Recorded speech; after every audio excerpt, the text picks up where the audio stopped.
Beautiful. Hello, everyone, and welcome back to another live video from Boys Town. My name is Gabby, joined here today with two wonderful guests, and we are going to be discussing the topic of social skills, as well as several other things. You know, a lot of things go into social skills, whether it's making friends or communicating with parents, teachers. It's really a topic that I think all of us can benefit from hearing about, and for parents of all ages. Today, we're joined here by Bridget Barnes, who is our common sense parenting expert. Bridget, how are you doing today? I'm doing wonderful. As we talked earlier, the weather is great here, and I'm super excited to talk to Jennifer. I've been with Boys Town for several decades and worked with, I don't know, thousands of kids and parents over the years, talking about social skills and how that can help kids, especially as we go back to school this fall. So I'm really excited to talk to Jennifer today about her new book and all the wonderful things she is helping parents learn through her efforts. Yes. Yes. And with that, Jennifer, thank you for joining. It is wonderful to have you on. So please tell us more about yourself and your role as an author alongside our Boys Town Press. Well, thank you for all your kind words. I appreciate it. I am so happy to be here. So thank you for having me. I just recently had my 9th book published with Boys Town Press. So thank you. My 9th book is I'm Sick, But That's Not What Hurts. And it's part of my Navigating Friendship series where I teach children and the people, the adults that love them, either parents or educators or counselors, just some skills and some strategies to get through challenging times that a lot of children experience growing up. I was a school counselor for 14 years, which gives me really great insight for writing some of these books. And I still work in the field of education. Right now, I do more of the career counseling part of school counseling. So I'm still working with students and families every day and trying to support them with their goals and getting their children set up for life after high school. Great. That's awesome. 9 books. Wow, that is quite the accomplishment. So your most recent one, I'm Sick, But That's Not What Hurts. Tell us more about the story and what inspired it. So what inspired it is I would sometimes, as a school counselor, help students return back to school after being out for long periods of times. It could be if they were in a hospital stay. It could be if they were displaced from different events that go on that cause students to be displaced and living with another family member and returning back to the school community. So when I saw students being diagnosed with a serious health concern that took them out of the school and had them focus on their health journey, but then they needed to return back to school, it really just inspired me as to how much these students go through, how much their families go through to try to get to a good place. And they still really care about their school community. They care about their friends. They care about missing their friends. So I wanted to write this book as a resource to families and students and also the educators that support them to help them know they're not alone in caring about this, that it's still really important to all of us, no matter what we go through, to have our friends and to have our support network, and then to teach the schools and the teachers and the counselors, how they can best support the student coming back. So that's what inspired it. Well, I was a mom of a child who had an illness and had to return back to school. And it was a very anxious time for my child and for myself as a parent. It was really important for me to establish some routines and structures for her and to praise and reinforce her for going along with the treatment that was involved and to find support in the school. I think we did a lot of things, like we had a homeschool teacher who came to the home and kept my daughter up to speed with her class so that when she went back to school, she didn't feel overwhelmed by being further behind her classmates. And we created opportunities for communication between her classmates and herself so that when she she had FaceTime and they were talking to Yeah. her and sending notes and those kind of things. So she wouldn't be this new kid kind of in the classroom. And then we started out with half days that we didn't put on her into a full class and that kind of thing. So there are some, things that parents really have to think about and work closely with the school. So communication and setting those expectations are very important.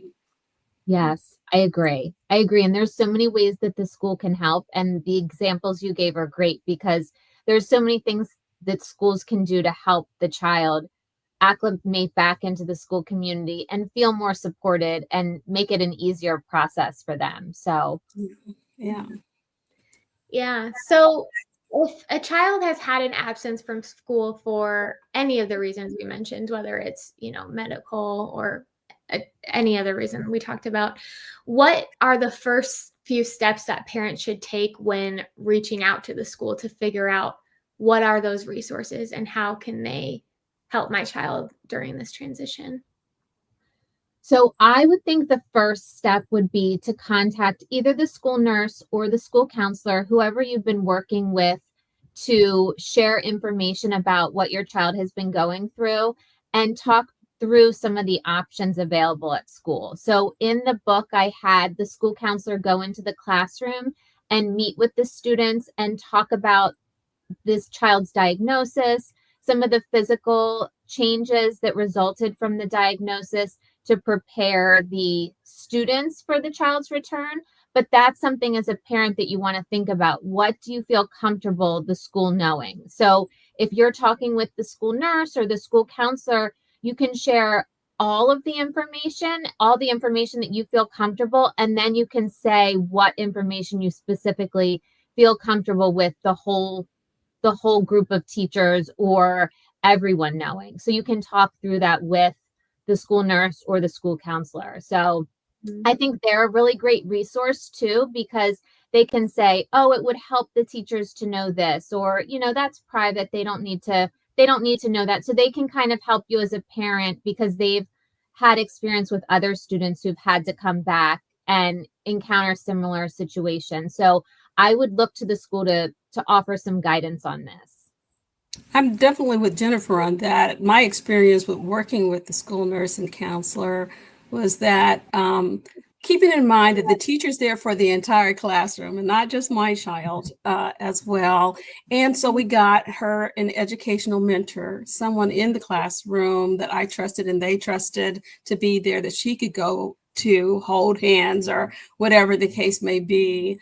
When she just needed some one-on-one, and if I was not there to provide that. And as a parent, that was really helpful to me to know that there was somebody there that she could go to, and I think helpful to the teacher that she wasn't worried every moment that my daughter was in the classroom and she could pay attention to the entire class as well as meet my daughter's needs. So Yeah, that's great. The mentor is great too, because then it's one person that a child can go to ask questions and just is open and there for them.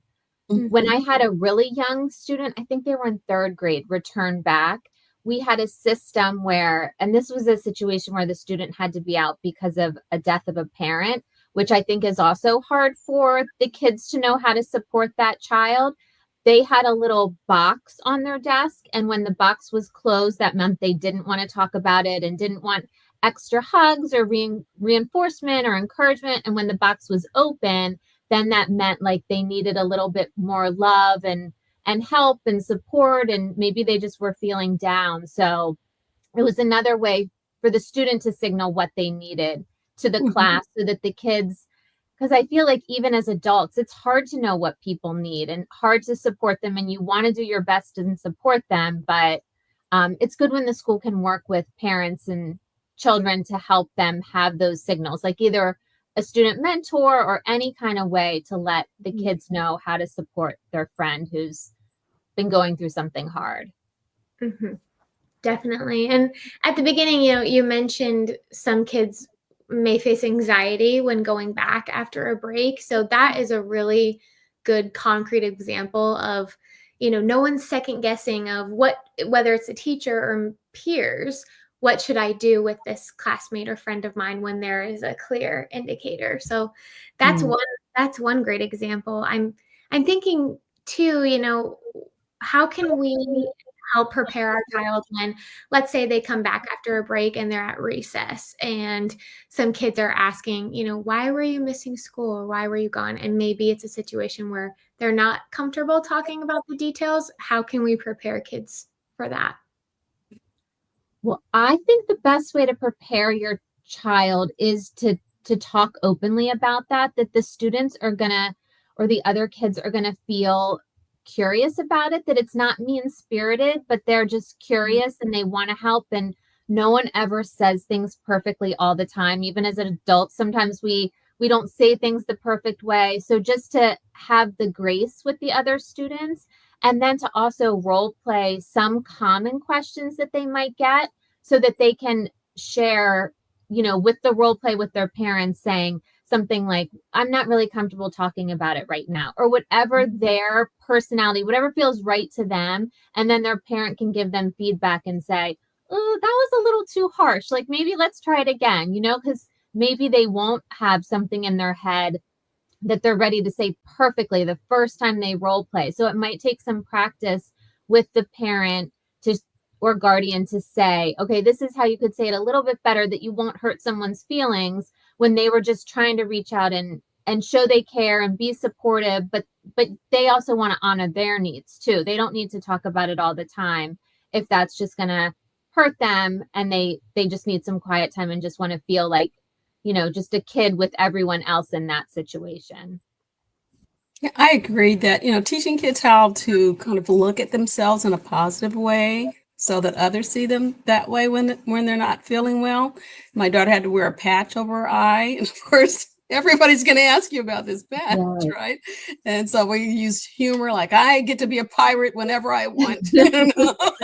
And, kind of like in Jennifer's book, when she writes, am I weird? Am I weird? And trying to find, even if you have quirks or there's something different about you, the good part of that, getting kids to, manage their big emotions as well. Sometimes they feel panicked and pessimistic about things, and trying to help them shift to that calm, connected point of view. And I think that's really wonderful. I know on the Boys Town Press and parenting.org, we write lots of things that help kids to be able to make that shift and to be able to see themselves in a positive way. And that's the first step for them to begin to be able to voice that to other people. Because when you don't feel that way, it's hard for you to deal with those situations when someone points out something that you feel kind of anxious about.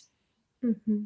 Mm-hmm. I love that example too, because some kids are comfortable using humor, and why not use it in that situation? Some kids might not be, but I really love that example because it speaks to that kids are so different, and you just have to work with them to find out what works for them and what feels authentic to them, and how to handle some of these questions that are hard and create anxiety.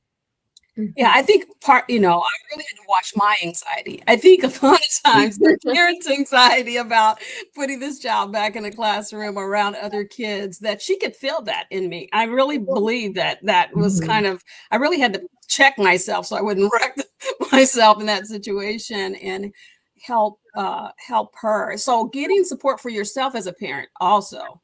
We do focus a lot on this child who has an illness, but we also have to look at our well-being, that we're in a good place and having some place to talk to, whether it's the Boys Town hotline, or where's your therapist, or whether it's the school mentor, whoever you're talking to kind of help you through that process as well.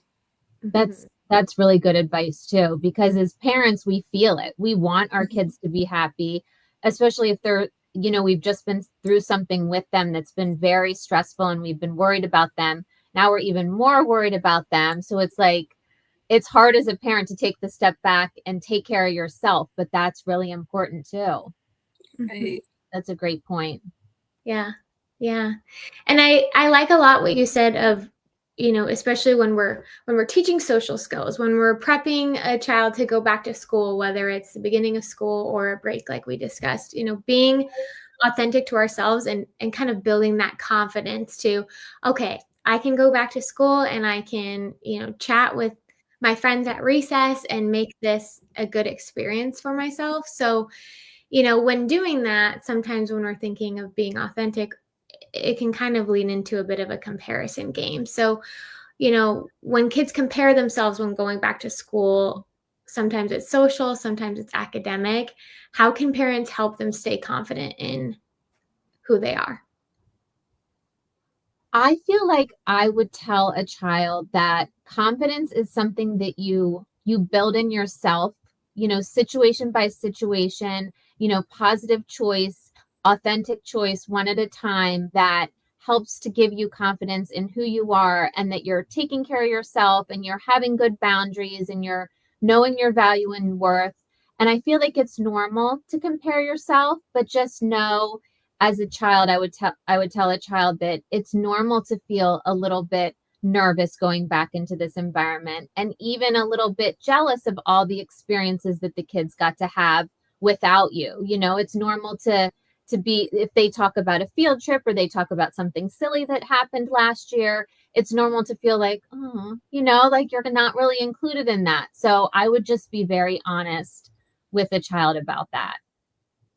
Yeah, I agree. Honesty is the best policy. I do ask parents to kind of turn down the negative noise that kids are kind of inundated with, especially online, and feeling left out, that kind of thing, and maybe focusing a little bit more on themselves at this time. I know that Jennifer wrote a wonderful little book, Why is Drama Always Following Me? And sometimes you have to look at your own behavior. If you are, your friends are having a good time and they put that on the internet or whatever, be happy for them and be okay with that.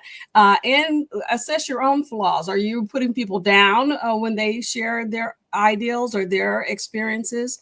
I definitely think it's important that we praise and encourage children and to value their own uniqueness, their own self-worth, and their sense of belonging. I had a young man who was in my home here at Boys Town, and he was going to go home and go to a new school. He was so afraid. He was so anxious, and his was a big guy. He was like 6 feet, but he was really just shaking in his boots about, what he was going to experience. And we talked it over with his mom and talked about his fears and how he could practice using self-affirmation statements for her to pump up the praise and for him to be okay when things were not okay, and to take a step back and get a hold of his emotions and ask for help.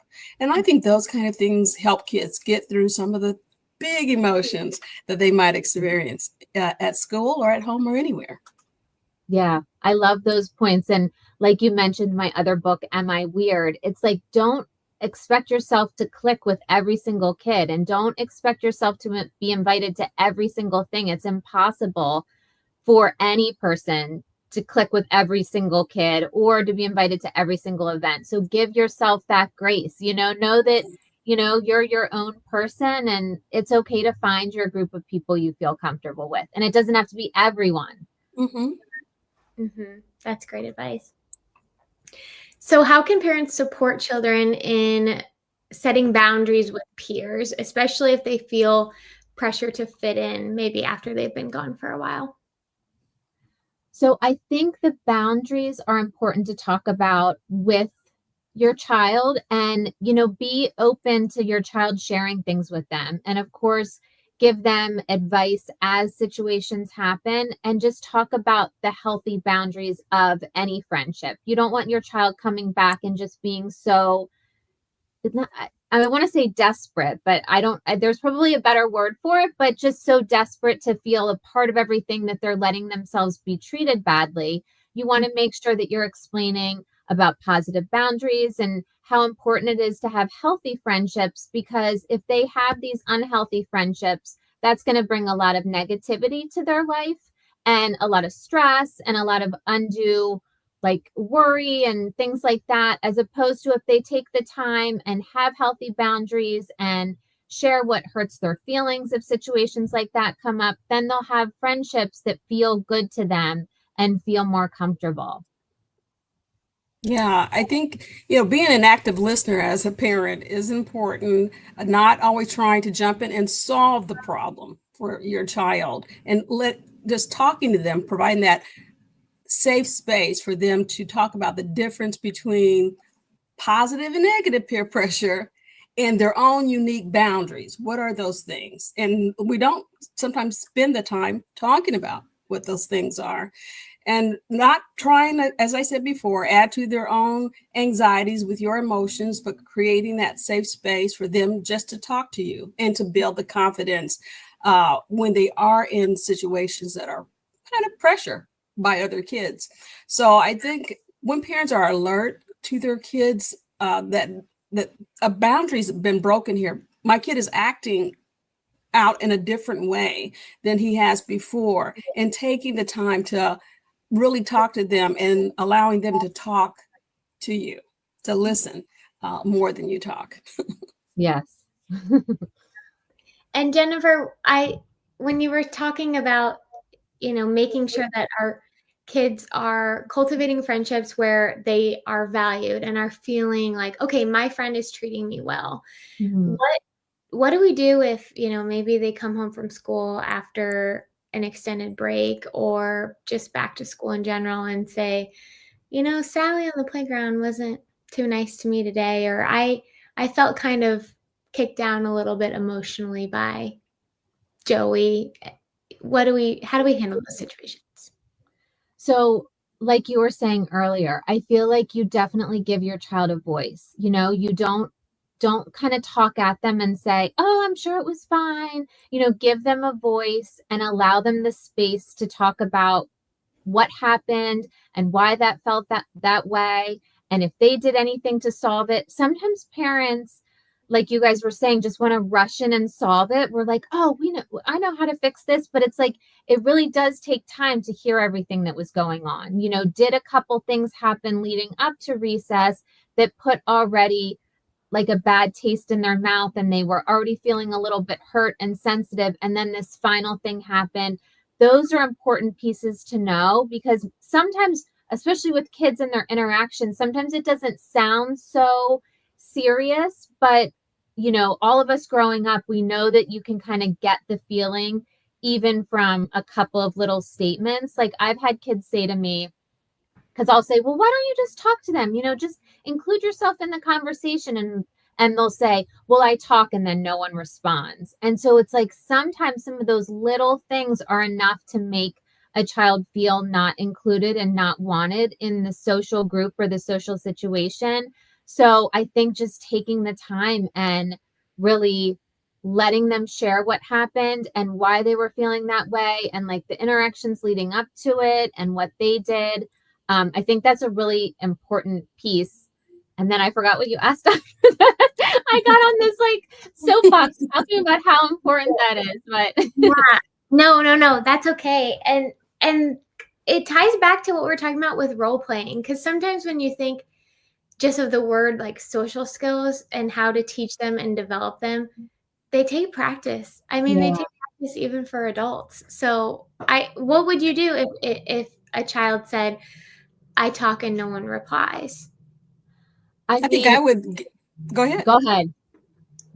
I think it's important to get more information and not to overreact. The first thing a kid says, no one would talk to me today.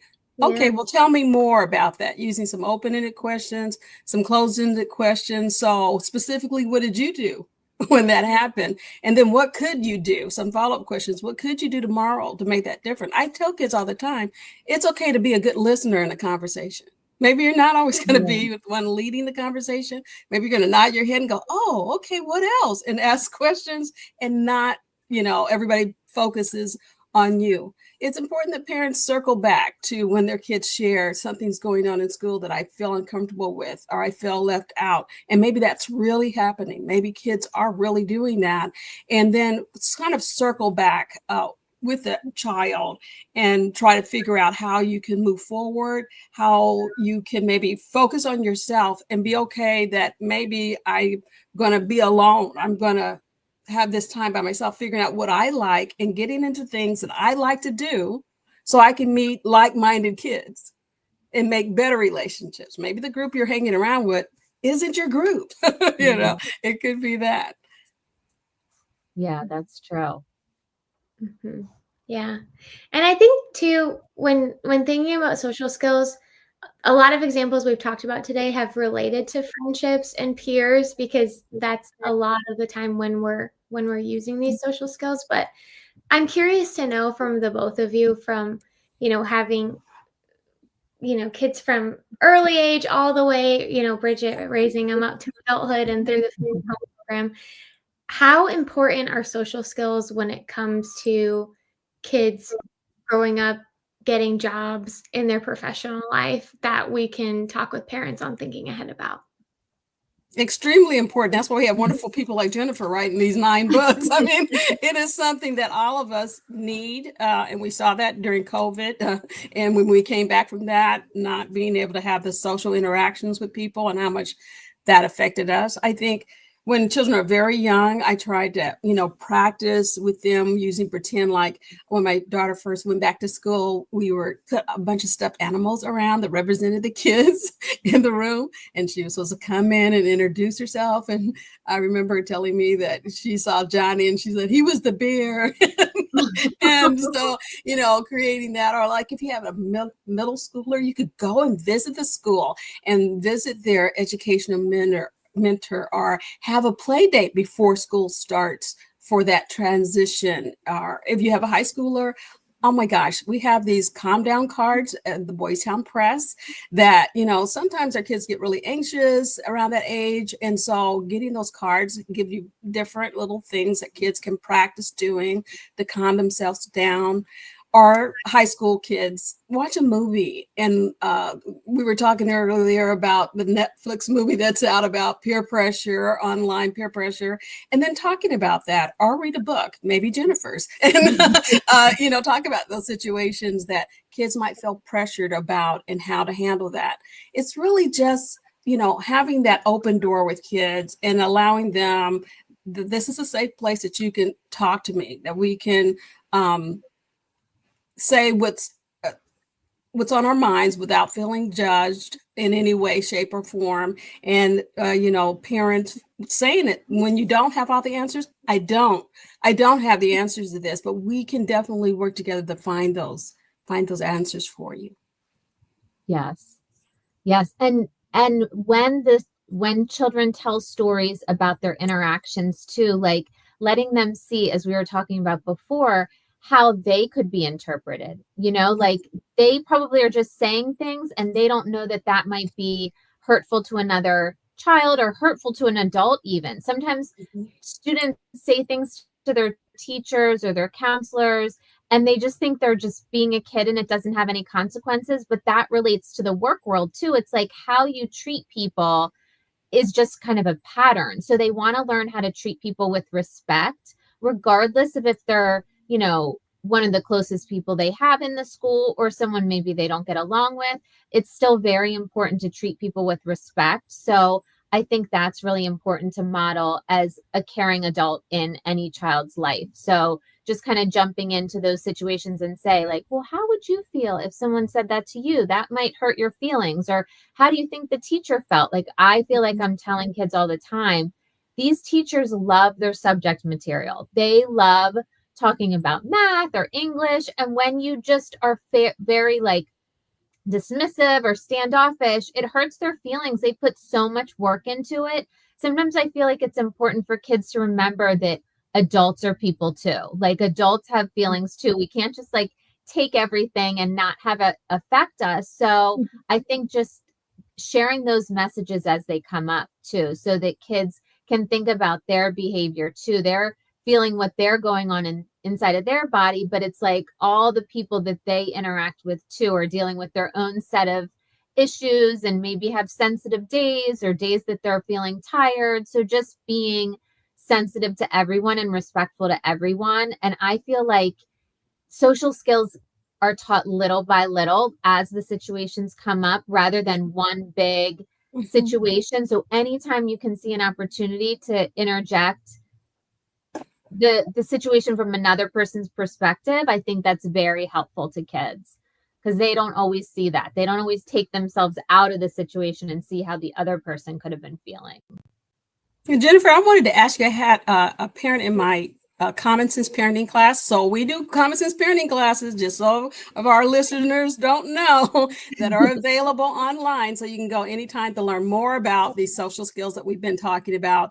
But I had a mom ask about what is the difference between a shy kid and a child that's struggling with social skill anxiety, and do you want to talk a little bit about that and maybe one of your books that points that out? Yeah, so I feel like the way a parent would know, they have the best knowledge with their child's history. So if a child has historically had such an easy time making friends, maybe they went to parks and parties and they were always, reaching out to other kids, talking to other kids, playing with other kids, and then they're seeing a shift in their child and now they're not hanging out with other kids, they're more reserved now. That would point me in the direction as a parent to think that maybe my child is struggling socially versus someone who's shy. I feel like a shy student or a shy child, just it takes us a little while to warm up and takes a little while to trust people, which is okay. And maybe a shy child has always been comfortable with having one or two or three close friends that they feel super comfortable with. They're normally in conversations where they're not, the center of attention. They're totally fine not being the center of attention. They'll let other people do that. So I think it depends on what your child's history is. Exactly. And changes. And then asking your child, like I would say, oh, I picked you up from soccer and I saw all the other kids were talking together. Why weren't you talking together? So do they feel left out? Did they feel like they didn't know how to approach the kids? So if there's something specific you're seeing as a parent that's concerning you, I would ask the child, and also be ready to support the child if there are friends they want to connect with. Maybe they always have fun with this certain friend, but they only just talk to them a little bit during class. Maybe support your child in setting up a play date or having an activity they can go to together so that the friendship can grow. So again, it's like having these conversations with your children and making sure that you're available to them and you're taking their lead, but also offering a lot of guidance to them on how you can support them and how you can, think of ideas, like creative ideas, to create more friendships for your children if they are struggling socially. Yeah, I think we get the pressure from the outside world that kids have to make lots of friends, how many followers do you have? This kind of attitude. And I definitely was that shy kid. I was totally okay with my book in the corner while everyone's up here playing. And my mom and dad never pressured me like I needed to go and play with all the kids or whatever. I was totally great with watching them play and happy about the whole scene and not feeling the pressure like I had to be the belle of the ball. And so I think that was helpful because later on in life, I was very, outgoing and, on every team and doing things. But I think having that balance as a parent of kind of knowing your kid and when to offer opportunities and when to allow them to be who they are. Yes, I agree. Taking the lead from your child instead of putting your expectations on them, because your child may be very different than you were growing up too. So right. Love it. Love it. Well said. Well, Jennifer, if our viewers watching want to read any one of your 9 books or maybe your newest book, where can they get in contact with you or purchase? So I'm on Instagram. They can get in contact with me on Instagram. I'm Stories by Jennifer Licate. And then my books are available on the Boys Town Press website. They're available on Amazon and they're available at Barnes & Noble. So they can just Google my name and see any of my books. I have a website that talks about all the different books and the teacher and counselor activity guides. So they can always reach out to me with any questions they have about a book too. Yes, and we'll make sure to have everything linked in the comments so you don't have to go searching and you'll be able to find it. And then Bridget, you briefly mentioned Common Sense Parenting classes. We can sign up on parenting.org, and what can parents expect when they sign up? Well, you'll register register for a class that fits your time schedule. They're always going on Monday through Thursday, usually in the evenings, and they meet once a week. If you sign up for a 6-week class or a toddler preschooler class, it might be a little longer, but it's very interactive. This is not, self-instructed. You're going to see other parents. We're going to be talking, doing videos, discussion, skill practice. There's going to be a lot of things, and we actually give you other little things like this little thing here. I think this is totally cool. Can you see that thing? So, it's showing the child's feeling. So I might say, show me how you feel today. And you point to it. And then I'm going to pick a social skill that's going to help you. So you get actual things to do with your child, to apply the things that we learn in the class. So I hope parents take the opportunity to invest in their parenting skills and their children's future by joining the Boys Town Common Sense parenting classes online. That sounds great. That's like resources we had in schools available to parents. So that's really great for them. Yeah. Awesome. Well, thank you both so much for your time today. And thank you everyone for watching. Make sure you like this video and please share it with a parent that you might think will find it helpful, which when thinking about social skills is probably most parents. Thank you both so much. All right. Thank you guys. Bye. Thank you.